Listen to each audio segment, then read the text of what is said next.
The coordinates of the particle moving in xy plane are given by x is equal to 2 plus 4t and y is equal to 3t plus 8t square. The motion of the particle is. तो सबसे पहले आप देखिए x का value दिया हुआ है 2 plus 4t,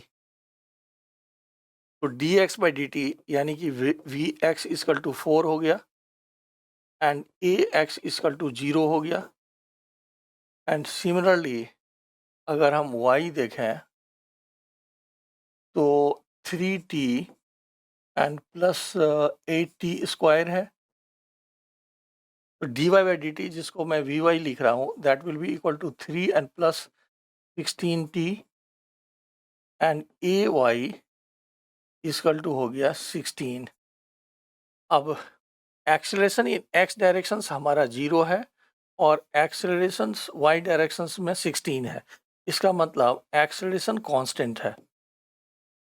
इसका मतलब आपकी मोशन यूनिफॉर्मली एक्सेलेटेड मोशंस है क्योंकि एक्सेलरेशन वेरिएबल नहीं है। तो पहला कंक्लूजन हमने निकाला कि यूनिफॉर्मली एक्सेलेटेड मोशंस है। लेकिन अगर आप वेलोसिटी की डायरेक्शंस देखोगे तो जैसे आप इनिशियल ले लो, मान लो t इजकल टू 0 टाइम में ले लें, t इजकल टू 0 टाइम में इस डायरेक्शंस में वेलोसिटी 4 मीटर पर सेकेंड है लेट, और इस डायरेक्शंस में 3 मीटर पर सेकेंड है। तो आपका जो नेट वेलोसिटी है वो 5 मीटर पर सेकेंड है और एक्सेलरेशन इस डायरेक्शंस में है, यानी कि एक्सेलरेशन और वेलोसिटी सेम डायरेक्शंस में नहीं है।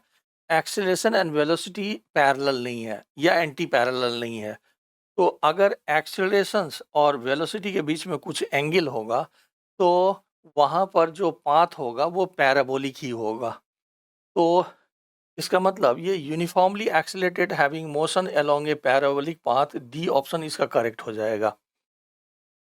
देखिए जैसे पहले में नॉन यूनिफॉर्मली एक्सेलरेटेड मोशन है तो ये गलत हो गया क्योंकि एक्सेलरेशन कांस्टेंट है। Uniformly accelerated motion having along a straight line ये पॉसिबल नहीं है क्योंकि वेलोसिटी और एक्सेलरेशन सेम डायरेक्शंस में नहीं है। Uniform motion along a straight line ये गलत है, तो डी ऑप्शन ही इसका करेक्ट होगा।